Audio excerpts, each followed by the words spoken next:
تا همین چند وقت پیش ما نمیتونستیم ستاره‌های نوترونی که از کهکشان‌های دیگه امواج رادیویی ساطع میکنن رو ببینیم، چون اونا به اندازه کافی پر انرژی نیستن و درخشندگی کافی ندارن. این اولین باره که ما ممکنه یه ستاره نوترونی رو از فاصله خیلی دور تشخیص داده باشیم و این داستان دانشمندا و این ستاره هاست. حالا اول بیاین بریم ببینیم که ستاره نوترونی چیه. وقتی یک ستاره بسیار پرجرم که چندین برابر خورشید جرمشه به پایان عمرش میرسه، با یک انفجار بزرگ به نام ابرنواختر منفجر میشه. بعد از این انفجار هسته‌ای این ستاره به شدت فشرده میشه و تبدیل به یک ستاره نوترونی میشه. ویژگی های ستاره نوترونی هم اینه که چگالیش خیلی زیاده. اندازش نسبت به وزنش در مقایسه با ستاره‌های دیگه خیلی کوچیکه. قطرش معمولاً 20 کیلومتره. سرعت چرخشش هم خیلی بالاست. آخرین مورد هم این که میدان مغناطیسی قوی داره. مثلا میلیون ها برابر زمین قدرتشه. ده ها ساله که پارس های رادیویی عجیب و مرموزی از فضا به زمین فرستاده میشه و دانشمندان هنوز نمیدونن که این امواج از کجا میاد. جدیدن که تونستیم پالس های مغناطیسی ستاره نوترونی رو رصد کنیم، فهمیدیم خیلی از امواجی که به سمت ما میاد از همین ستاره ها ساطع شده. اما هنوزم یه سری امواج هستن که معلوم نیست منبعشون چیه. بعضیا میگن ممکنه این سیگنال ها نوعی ارتباط پیشرفته باشه از موجودات دیگه که ما هنوز اونقدر ابتدای هست تمدنمون که نمیتونیم اونا رو رمزگشایی کنیم. ولی منطقی تر اینه که بگیم ما قبلا نمیدونستیم که ستاره نوترونی چیه و اصلا وجود داره و این امواجش رو نمیدونستیم از کجا میاد و الان هم قطعا چیزی توی فضا وجود داره که ما هنوز پیداش نکردیم. تو این قسمت از برنامه چند تا سیگنال رادیویی داریم که دانشمندا رو گیج کرده و واسه شون خیلی مرموزه و نمیدونن از کجا اومده. امروز قراره به اونا بپردازیم. GPMG 183910 یک گروه از دانشمندان استرالیایی چیز عجیبی پیدا کردن. این گروه از دانشگاه کرتین سیگنال هایی رو کشف کردن که هر 20 دقیقه تکرار میشن و این تکرار امواجشون از 35 سال پیش شروع شده. این سیگنال ها از یک جرم آسمانی به نام GPMG 1839 در میان. دانشمندا حسابی تعجب کردن چون فکر نمی‌کردن که از یه ستاره به این مدت طولانی بتونه انقدر امواج رادیویی بفرسته. دکتر ناتاشا واکر سرپرست این تحقیق میگه این کشف درک ما رو از ستاره‌های نوترونی و مغناطیسی ها به چالش میکشه. همه چی از سال 2018 شروع شد وقتی که تیم ناتاشا یک مگنتار پیدا کرد. این مگنتار خیلی آهسته‌تر از حد معمولش میچرخید و سیگنال های مشابه رو هر 18 دقیقه ارسال میکرد. دانشمندان تو سال 2020 این داده ها رو بررسی کردند. این مگنتار دیگه سیگنالی تولید نمی‌کرد و تحقیقشون متوقف شد. مگنتار یه نوع ستاره نوترونیه که میدان مغناطیسی خیلی قوی‌تر از حد معمول داره. این تیم تحقیقاتی مطمئن بود که میتونن یک منبع دیگه رو پیدا کنن. اونا با استفاده از تلسکوپ رادیویی مارچیپسون توی استرالیا چند ماه هر 3 شب یک بار کهکشان راه شیری رو بررسی کردن و حالا این دانشمندان چیزی رو که میخواستن پیدا کردن. اونا یک سیگنال دیگه از یک جای دیگه توی آسمون تونستن رصد کنن. این منبع جدیدی که پیدا کردن هر 21 دقیقه پالس های به طول 5 دقیقه میفرستاد به سمت زمین و این واقعا باور نکردنی بود واسه شون. وقتی که داده ها رو توی نیومکزیکو بررسی کردن شوکه شدن. این اولین باری که چنین سیگنال هایی رو تشخیص داده بودن. سال 1988 تقریبا 35 سال پیش بود.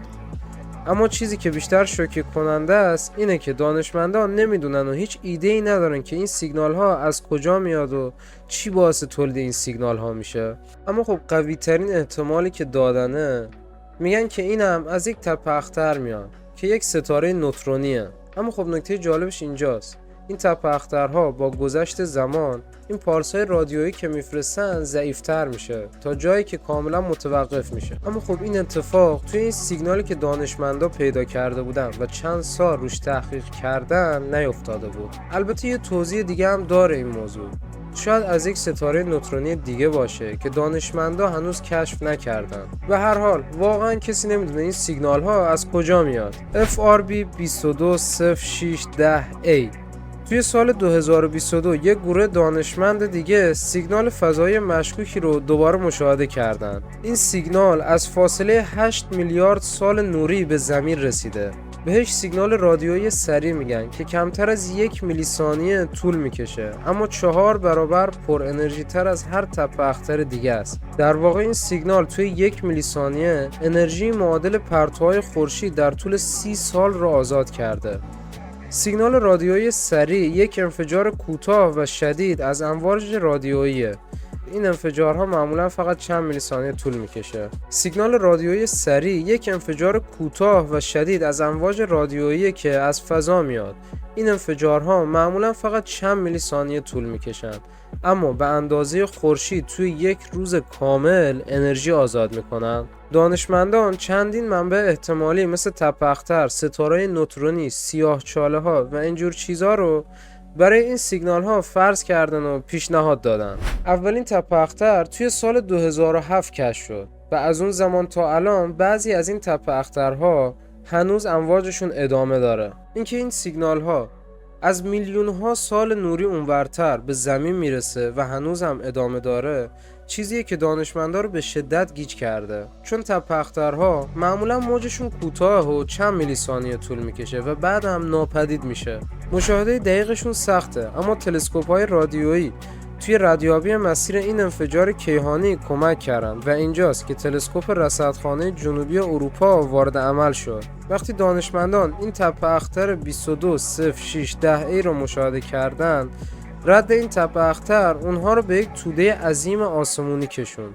در ابتدا فکر میکردن که این شاید یک کهکشان تنها و نامنظم توی کیهان باشه، اما حالا فهمیدن که این امواج داره از 3 کهکشان مجزا که در حال تعامل هستن میاد. با استفاده از تصاویری که تلسکوپ فضایی هابل برای دانشمندا فرستاده شده، متوجه شدن این تپه اختر از یک گروه که شامل 7 سیاره است تشکیل شده. این کهکشان ها خیلی نزدیک به هم هستن و البته خیلی هم کوچیکن، طوری که همه 7تاشون میتونن توی کهکشان راه شیری جا بشن. محققان پیشنهاد کردند که کهکشان‌های داخل این گروه در حال تعاملن و ممکنه که دارن با هم ادغام میشن که احتمالاً باعث ایجاد این تبر و سیگنال ها شده. این گروه کهکشانی که به عنوان یک گروه فشرده کهکشانی شناخته میشه، یکی از متراکم‌ترین ساختارهای کهکشانیه که دانشمندا تا به امروز کشف کردن. وقتی این کهکشان‌ها با هم تعامل کنن، ممکنه باعث یک انفجار از تشکیل یک ستاره بشه که اون با تپه اختر اشتباه گرفته میشه. تپه اختر معمولا به کهکشان‌های تنها و یکتاست توی کیهان ربط داده میشن، اما دانشمندان بعضی از خوشه‌های کروی پیدا کردن که تپه اختر توشون بوده و حالا هم یک گروه فشرده از کهکشان‌ها رو پیدا کردن که این تپه اختر سیگنال هاشو میفرسته. همونجور که میبینین روز به روز دارن کشف‌های جدیدتری رو توی کیهان ثبت میکنن. اجرام سرگردان فضایی مورد آخری که بهش میپردازیم و اون تلسکوپ فضایی جیمز وب رصد کرده. دانشمندان سال 2023 با استفاده از جیمز وب اجرام عجیبی توی سحابی شکارچی پیدا کردن که جرمشون رو میشه با سیاره ها مقایسه کرد. بعد از تحقیقات بیشتر، دانشمندان سیگنال های رادیویی از بعضی از این اجرام دوتایی که مثل سیاره مشتری جرم داشتن تشخیص دادن. به این نوع از اجرام فضایی که در واقع سیاره هستن جامبو گفته میشه که جامبو هم مخففه اجرام دوتایی با جرم مشتری میشه. اما چیزی که جالب بود این بود که از 40 جفت جامبوی شناسایی شده فقط یکی از اونها داشت امواج رادیویی منتشر میکرد و همین ترسناک بود. برخلاف سیستم های ستاره معمولی، جامبوها سیارند و به اندازه کافی بزرگ نیستند تا داخل هسته‌شون هم جوشی شکل بگیره و به ستاره تبدیل بشن. احتمالاً کوتوله‌های قهوه‌ای یا ستاره‌های گازی بزرگن. مشکل همینجاست که این سیاره ها نمیتونن امواج بفرستن. پس این امواج از کجا داره میاد؟ جامبو برخلاف ستاره و مگنتار توانایی ارسال پالس مغناطیسی نداره، مگر اینکه چیزی مثل انسان توی این سیارات باشه و سیگنال بفرسته و همینه که این موضوع ترسناک کرده. اما آیا میشه فرض کرد که توی این جامبوها موجوداتی با تمدن پیشرفته مثل ما انسان‌ها زندگی میکنن و دارن این امواج رو میفرستن واسمون؟ اما خب به نظر نمیرسه، چون این جامبوها دمای خیلی سردی دارن و توی فضا تنهان و خورشیدی ندارن که بخوان گرمشون کنن. جنسشون هم مثل سیاره مشتری از گازه و سطحشون هم طوری نیست که کسی بتونه توی زندگی کنه. و ترسناکترین ایده اینه که شاید موجوداتی توی این جامبوها زندگی میکنن و خودشونو تونستن با این شرایط گاز و سردی وقف بدن و همینه که فرستادن این امواج‌ها واسه دانشمندا خیلی خاص شده. اما اگه منطقی تر فکر کنیم و بخوایم به علم ربطش بدیم، میشه گفت که احتمالاً این سیگنال ها یا تداخلی بوده که به زمین رسیده و مال این سیاره نبوده، یا هم این جرم آسمانی متفاوتی که هنوز دانشمندا نمیدونن چیه. به خاطر همین به جامبو یا همون سیارات شبیه مشتری ربطش دادن و ممکنه سیاره نباشه و دانشمندا اشتباه کرده باشن. بهتر این دیدگاه علمی رو قبول کنیم تا اون دیدگاه ترسناک موجودات عجیب. به هر حال اینا چندین سیگنالی بودن که دانشمندا کشف کردن و هنوز که هنوز نمیدونن منبعش کجاست. اما خب اینا فقط چند تا از این سیگنال ها بودن و این سیگنال ها تموم نشدن و کلی دیگه ازشون توی فضا هست که دانشمندا رو حسابی گیج کرده. اگه خواستی در مورد اونا هم واسه تون ویدیو میسازم. مرسی که تا اینجای ویدیو با من همراه بودی. لایک و کامنت و سابسکرایب یادتون نره. دوستتون دارم. تا ویدیوی بعدی، خدا نگهدار.